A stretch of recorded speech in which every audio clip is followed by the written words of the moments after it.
नमस्कार, स्वागत है आपका बालाघाट न्यूज़ में। मैं हूं यमलेश वंजारी। बालाघाट में कोरोना मरीजों के लिए बनाए गए डेडिकेटेड कोविड हेल्थ सेंटर में उपचार के लिए भर्ती 7 कोरोना मरीजों में से 2 मरीजों की रिपोर्ट नेगेटिव आने के बाद उन्हें डिस्चार्ज कर दिया गया है। इस प्रकार अब जिले में कोरोना के 5 ही मरीज बचे हैं, जिनका उपचार भी यहां पर निरंतर जारी है। मुख्य चिकित्सा एवं स्वास्थ्य अधिकारी डॉक्टर मनोज पांडे ने बताया कि गायपुरी में बनाए गए कोविड हेल्थ सेंटर में खैरलांजी तहसील के भजियादंड के 3, ग्राम बेनी के 3 और लांजी तहसील के मोहजरी से 1 कोरोना पॉजिटिव को उपचार के लिए रखा गया था। इनमें से 2 मरीजों की रिपोर्ट आज निगेटिव आने के बाद उन्हें डिस्चार्ज कर दिया गया है। सभी मरीजों का नियमित स्वास्थ्य परीक्षण किया जा रहा है और उन्हें निर्धारित मेनू के अनुसार भोजन एवं पौष्टिक आहार दिया जा रहा है। शासन के नियमानुसार कोरोना पॉजिटिव मरीजों का 10 दिनों के बाद पुनः सैंपल लेकर ICMR लैब भेजा गया था। इनमें से ग्राम भजियादंड के 2 मरीजों की रिपोर्ट निगेटिव आई है, जिन्हें आज हेल्थ सेंटर से छुट्टी दे दी गई है। हाँ, आज 2 मरीज जो पूर्व में भर्ती हुए थे उनको डिस्चार्ज कर दिया गया है। उनकी हालत बढ़िया है, सामान्य है, स्वस्थ हैं, है ना। इसलिए इनको आज डिस्चार्ज कर दिया गया है और आने वाले मरीजों को भी धीरे धीरे स्वस्थ होने पर डिस्चार्ज कर दिया जाएगा। सर, वो मतलब उनको अभी और कितने शेष बचे हैं यहाँ पे? अभी 5 मरीज शेष हैं, जिनको भी अभी समय रहते समय आने पे सबको डिस्चार्ज कर दिया जाएगा। सर, जो 2 मरीजों को डिस्चार्ज किया गया है, तो सर उनका भी और मतलब घर जाने के बाद भी स्वास्थ्य विभाग के द्वारा? हाँ, उनको अभी, हाँ, मैं यहाँ एक चीज़ बताना चाहूँगा कि घर जाने के बाद भी अभी 14 दिन तक होम क्वारंटाइन में रहें और घर से बाहर ना निकलें, ये सलाह उनको दी गई है। और किसी 14 दिन तक अपने घर में ही रहें और लोगों से ज़्यादा मिले, घर में ही उनको स्ट्रिक्ट होम क्वारंटाइन करने की सलाह दी गई है। सर, और ऐसे कितने हैं जिनकी report sir Jabalpur ICMR lab में भेजी गई है लेकिन अभी तक आना शेष है? हाँ, जब कल अभी हमारे द्वारा 21 रिपोर्ट और भेजी गई हैं, जो कि अभी नहीं प्राप्त हुई थी, और आज हमको 17 रिपोर्ट हमने भेजी है, तो ये अभी आना शेष है। इन्हें 21 और 17 लगभग 38 रिपोर्ट अभी शेष हैं।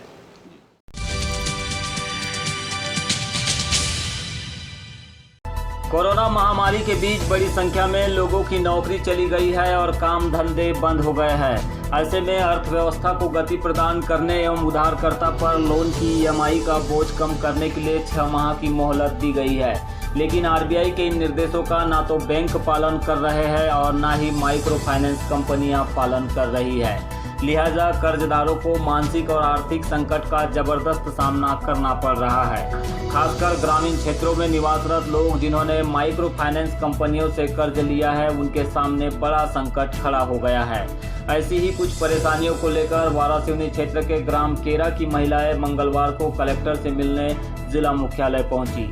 इस दौरान महिलाओं ने बताया कि बैंक और माइक्रो फाइनेंस कंपनियों की ओर से EMI जमा करने के लिए उन्हें लगातार परेशान किया जा रहा है, जिससे अब उनके सामने गंभीर समस्या खड़ी हो गई है। यहाँ पे हम ये समस्या लेके आए कि 3 महीने तो हम लोग घर में ही थे, हमारी कमाई नहीं हुई, हम लोग घर के बाहर नहीं गए, तो जो किस्त वाले हैं वो हमको परेशान कर रहे हैं। तो अब आप क्या चाहते हो? हम चाहते हैं कि हमको 4 से 5 महीने की मोहलत दी जाए। तो इस दौरान जो है लॉकडाउन जब से हुआ तो काम धंधे की क्या स्थिति रही है आपके? जी, हम लोग काम में गए ही नहीं पाए। नहीं। तो महिला समूह वाले जो आपके जैसे आपने लोन उठाए थे वो क्यों नहीं मान रहे थे? वो बोल रहे हैं कि मतलब मई तक छूट था, अब किस्त पटाना पड़ेगा। बोल रहे जून से अगर नहीं पटाए तो चक्रवृद्धि ब्याज लगेगा। कलेक्टर साहब के पास ये समस्या लेके आए हैं कि जो हमने भी कंपनी एवं बैंक से जो लोन उठाए हैं, इस लोन की किस्त चालू हो चुकी है और कंपनी बैंक वाले एजेंट लोग आ रहे हैं और हमको बोल रहे हैं कि किस्त पटा, लेकिन 3 महीने लॉकडाउन की वजह से हम लोग कहीं काम वाम में गए नहीं है। इस कारण से हम लोग अभी किस्त नहीं पटा पा रहे हैं और ना अभी 2-3 महीने तक नहीं पटा पाएंगे। लेकिन सरकार ने EMI में छूट दी है 6 महीने की, पहले 3 महीने किया था, फिर 6 महीने कर दिया है, तो वो EMI में छूट नहीं दे रहे क्या बैंक वाले? नहीं, छूट नहीं दे रहे हैं। उनका कहना ऐसा है कि अभी किस्त नहीं पटाओगे और लेट करोगे तो उसमें डबल टिबल आप लोगों को चक्रवृद्धि ब्याज लगेगा, ऐसा बोल रहे और हैं। हम लोगों का कहना ये है कि हम लोग अभी 4 से 5 महीने की मोहलत मांगना चाह रहे हैं कि हमको टाइम दो, उसके बाद में हम लोग किस्त चालू करेंगे तो उसी तरह किस्त पटाएंगे जैसे हम पहले पटा रहे थे। नहीं, लेकिन हमारा ये कहना है कि रिजर्व बैंक ने तो क्लियर कर दिया है कि ऊपर से कोई ब्याज नहीं जुड़ेगा 6 महीने तक या 3 महीने तक। उन्होंने छूट दी है ना ग्रामीणों को, जो भी मतलब EMI वाले धारक है। सर लोग तो ऐसा नहीं बता रहे हैं ना सर, हम लोग को ऐसा नहीं बोल रहे हैं ना कि कोई छूट दी गई है। मतलब प्रेशर डाल के पैसा वसूलना चाह रहे हैं क्या? ना कल एक आए थे बंधन बैंक से, वो सर तो शाम तक बैठे रह गए कि किस्त पटाना ही पड़ेगा, जबरदस्ती कर रहे हैं कि ग्रामीण कोठा वाला पटाना ही पड़ेगा। अगर इतना बार बार तंग करते, इससे किस प्रकार की आप लोगों की मना स्थिति बन रही है, क्या परेशानी जा रही है आप लोगों को? परेशानी ये बन रही है सर, हम लोग अभी कई काम में गए नहीं है, ढंग से काम चालू हुए नहीं है, अभी आवक नहीं है, कैसे हम लोग किस्त कैसे पटा पाएंगे? हम किस्त पटाने में असमर्थ है। ऐसे कितने लोग हैं? ऐसे कितने लोग हैं? बहुत लोग हैं ना सर। ये जो मजदूर है यह एक ऐसे गांव से है जो कि बालाघाट ज़िले के अंतर्गत वारासिवनी क्षेत्र के खेरा के निवासी है ये सारे मजदूर, और ये इस समय ज़िला प्रशासन के पास इसलिए आए हुए हैं कि इनके सामने जो समस्या है वो ये है कि जो माइक्रो फाइनेंस कंपनियों से इन्होंने लोन लिया है उसके जो एजेंट है वो इनको लगातार परेशान कर रहे हैं। और इनकी परेशानी का आलम यह है कि लॉकडाउन की वजह से जो काम धंधे बंद हो चुके से ऐसी स्थिति में यह लोग अपनी किस्त यानी कि EMI की जो किस्त है वो जमा करने में असक्षम है। यही वजह है कि अब उन्हें इसके लिए प्रशासन के पास आकर गुहार लगानी पड़ रही है। ये तमाम तस्वीरें देख रहे हैं इस समय आप कलेक्टर कार्यालय के सामने से। मजदूर वर्ग के ये महिलाएं हैं और लोग हैं जो इस समय अपनी EMI माफ़ करवाने के लिए उसमें मोहलत कम से कम 3 से 6 माह की मोहलत दिलवाने के लिए जिला प्रशासन के पास पहुँचे हुए हैं।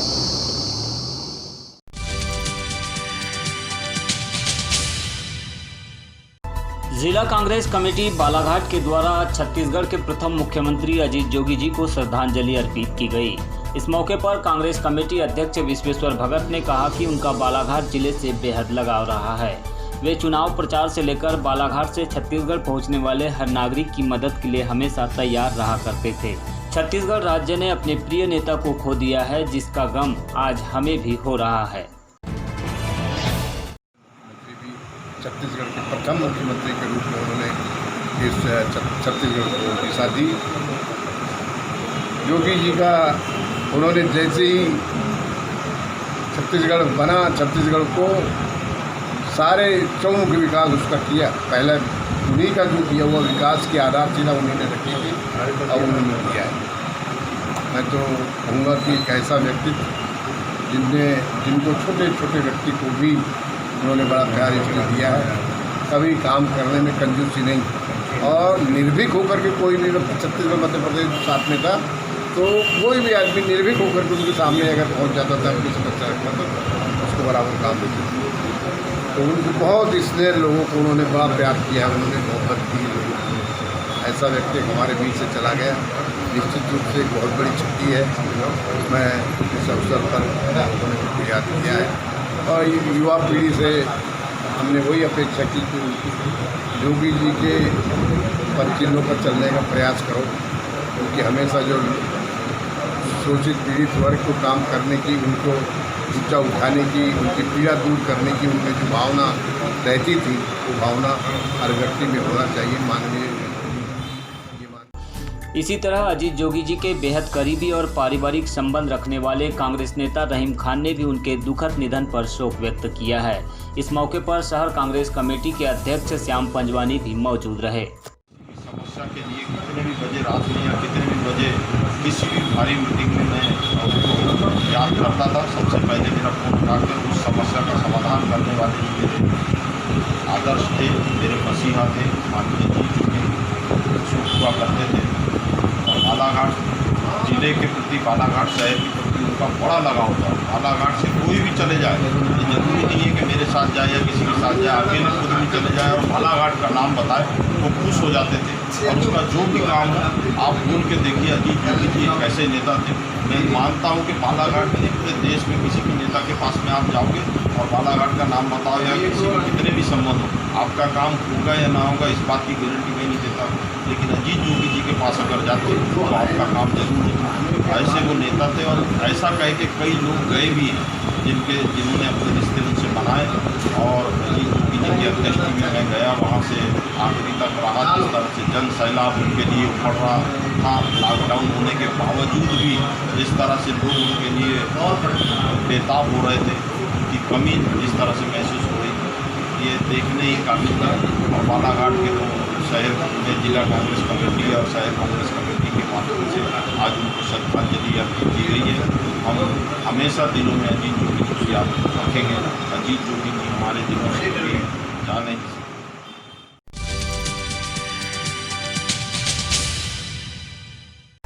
लॉकडाउन के 4 चरण खत्म होने के बाद अनलॉक का पहला चरण सोमवार से शुरू हो गया है, लेकिन कोरोना का खतरा कम नहीं हुआ। संक्रमण बढ़ने के चांस ज़्यादा हुए हैं। अब वह समय है जिसमें न केवल भीड़ को नियंत्रित करना है बल्कि सोशल डिस्टेंसिंग का भी पालन करना है। कोरोना संक्रमण को बढ़ने से रोकना है, इसके लिए लोगों को स्वयं सतर्क रहकर घर से बाहर निकलना होगा। लेकिन बालाघाट में अनलॉक को लेकर व्यापारियों और प्रशासन के बीच भ्रम की स्थिति बनी हुई है। कलेक्टर ने जहां अपने इंटरव्यू में सुबह 9 बजे से रात 9 बजे तक ही बाजार खुले होने की बात कही है, तो वही व्यापारी इस समयावधि में परिवर्तन चाह रहे हैं। उनका कहना है कि प्रशासन बाजार खुलने का समय पूर्ववत ही रखे या फिर रात 9 बजे के बाद घर लौटने वाले कर्मचारियों और मजदूरों पर कार्यवाही न करे, जिससे 9 बजे काम से लौटने वाले परेशान न हो सके। बालाघाट चैम्बर्स ऑफ कॉमर्स के अध्यक्ष अभय सेठिया ने इस संबंध में बी न्यूज से अपने विचार साझा किए हैं। आइए देखते हैं। 70 दिन का लॉकडाउन चला। लॉकडाउन में लगभग 60 दिन तक तो दुकानें पूरी बंद रही, व्यापार पूरा बंद रहा। उसके बाद अभी जो 15-20 दिन से व्यापार चालू है और प्रशासन ने कहा था कि 6 बजे तक पहले दुकान चालू करिए। 6 बजे तक पूरा व्यापार हो रहा था। इस समय यातायात पर प्रतिबंध है, बसें चल रही नहीं है, ट्रेनें चल रही नहीं है। व्यापार का जो स्थिति है कि 100% व्यापार हो रहा नहीं है, लगभग 30-35% व्यापार हो रहा है। अभी कल ही कलेक्टर बालाघाट ने आदेश निकाले कि 9 बजे सुबह से लेके 9 बजे रात तक आप व्यापार कर सकते हैं और उसके बाद कर्फ्यू रहेगा। व्यापारी बंधुओं की आज बैठक इसीलिए बुलाए। व्यापारी बंधुओं ने आपत्ति भी दर्ज की, 9 बजे तक हम व्यापार चालू रखेंगे तो 9 बजे के बाद कर्मचारी हमारे से जाएगा। और बालाघाट में कर्मचारी 10 किलोमीटर, 20 किलोमीटर, 25 किलोमीटर दूर से आते हैं। जब वो 9 बजे छोड़ेंगे तो घर जाते जाते उसको 10, साढ़े 10 बजेगा। इस बीच में कर्फ्यू लग जाएगा तो पुलिस को भी रोकेगी उनको। और इधर व्यापारियों ने एक बात और कही कि हम अपनी पारिवारिक स्थिति को देखते हुए हमारे को परिवार में भी समय देने मिले, इसलिए शाम को 7 बजे सभी लोगों ने एक मत बात किया कि शाम को 7 बजे व्यापार, शाम 7 बजे तक व्यापार किया जाएगा। उसके बाद अपने अपने घरों में हम चले जाएंगे। कलेक्टर बालाघाट से मेरी अभी बात हुई, उन्होंने कहा अपना समय दिया है शाम को 5 बजे हम Balaghat chamber of commerce industry और सभी व्यापारी संगठन मिलके उनसे निवेदन करने जा रहे हैं कि प्रशासन का आदेश हमने सदा माना है। बाजू में सिवनी है, सिवनी में उन्होंने 7 बजे तक रखा है। इधर बाजू में हमारे छत्तीसगढ़ लगा हुआ है, छत्तीसगढ़ में 6 बजे तक का समय लिखा हुआ है। तो आप 7 बजे तक का समय दे दें ताकि हमारे व्यापारी बंधु भी अपनी पारिवारिक जिम्मेदारी को पूरी करें और व्यापारी बंधु भी अपनी पारिवारिक जिम्मेदारी को पूरी करें। और मैं समझता हूँ इस समय सोशल डिस्टेंसिंग का हम पालन करेंगे। व्यापारी बंधुओं से भी निवेदन है, नागरिक बंधुओं से भी निवेदन है कि हम अपना व्यापार, स्वास्थ्य विभाग और जिला प्रशासन जिस प्रकार से कह रहा है सोशल डिस्टेंसिंग, मास्क लगाने, सैनिटाइजर का उपयोग करना, वो सब करते हुए अपना व्यापार करें। और निश्चित रूप से आप अपने परिवार के साथ भी सुखी रहें और 9 बजे के बाद घर से बाहर भी ना निकलें।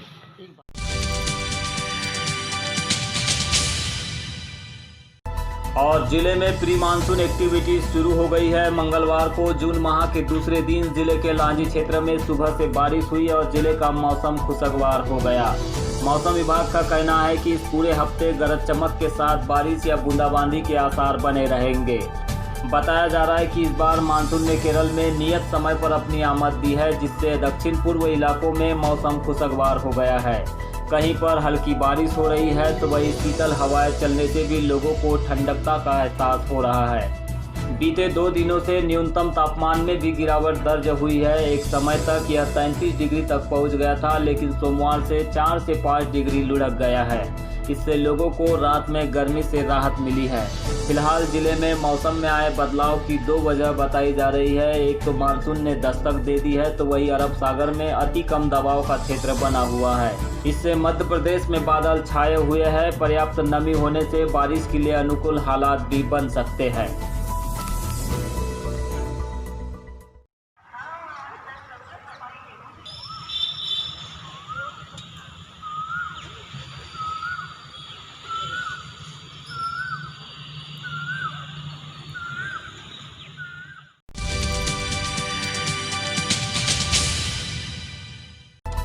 माध्यमिक शिक्षा मंडल की ओर से हायर सेकेंडरी सर्टिफिकेट एवं हायर सेकेंडरी व्यावसायिक पाठ्यक्रम की स्थगित परीक्षाओं का संशोधित परीक्षा कार्यक्रम घोषित किया जा चुका है। संशोधित कार्यक्रम के अनुसार ये परीक्षाएं 9 जून से 16 जून तक होंगी। परीक्षा कार्यक्रम मंडल की वेबसाइट पर भी उपलब्ध है। प्रथम पाली के परीक्षार्थियों को सुबह 8 बजे तक तथा दूसरे पाली के परीक्षार्थियों को 1 बजे तक उपस्थित होना अनिवार्य होगा। इस संबंध में जिला शिक्षा अधिकारी RK लटारे ने बालाघाट न्यूज से विस्तृत चर्चा की है। कोरोना वायरस संक्रमण के कारण स्थगित की गई थी और अब जो संशोधित कार्यक्रम है उसके अनुसार 9 जून से लेकर 16 जून तक परीक्षा होगी, संपादित होगी। और हमारे जो पहले 125 परीक्षा केंद्र थे वो पूरे 125 परीक्षा केंद्रों पर हमारे कक्षा 12th के विद्यार्थी परीक्षा देंगे। हमारे पूर्व में जो परीक्षा थी संख्या थी हमारी वो थी 24,641। माध्यमिक शिक्षा मंडल ने कोरोना संक्रमण के दौरान जो छात्र या परीक्षार्थी अपने स्थल से कहीं अन्यत्र चले गए थे निवास स्थान को, उनको एक सुविधा दी है कि वे वहां से जहां पर वो अभी निवासरत है परीक्षा देना चाहे तो परीक्षा केंद्र एक जिले से दूसरे जिले में स्थानांतरित किया जा सकता है उनका परीक्षा केंद्र। और ऐसी स्थिति में हमारे जिले से 20 परीक्षार्थियों ने अन्य जिलों के लिए आवेदन किया था। तो ऐसे जब हमारे पास 24,641 विद्यार्थी थे उसमें से 20 विद्यार्थी दूसरे जिले से परीक्षा दे रहे हैं तो कुल 24,621 हमारे छात्र पुराने हैं। और अन्य जिलों से जो आए हुए हमारे जिले में निवासरत परीक्षार्थी हैं उनकी संख्या 101 है। अर्थात दूसरे जिले से आकर हमारे जिले में परीक्षा देने वालों की संख्या 101 है। तो अब जो हमारे पास परीक्षार्थियों की कुल संख्या है 24,722 है और ये पूरे 125 केंद्र पर बैठेंगे। परीक्षार्थियों के द्वारा उनसे ऑप्शन मांगा गया था कि वो किस ब्लॉक में चाहते हैं या किस ब्लॉक में निवासरत है। तो सभी ब्लॉक के परीक्षार्थियों ने अपना ब्लॉक लिखा था, अपना निवास स्थल का पता दिया हुआ था। तो उसके अनुसार हमने उनके ब्लॉक में ही उनके केंद्र आवंटित करके माध्यमिक शिक्षा मंडल को भेज दिया है। और उन छात्रों को नवीन केंद्र वाला जो एडमिशन कार्ड है, जो उनको अलॉटमेंट होगा नवीन केंद्र, वो जारी कर दिया जाएगा या जारी कर दिया गया होगा। ये जानकारी हमने 2-3 दिन पहले भेज दी थी। तो इसके अनुसार छात्रों को पता चल जाएगा कि वो किस परीक्षा केंद्र से परीक्षा देंगे।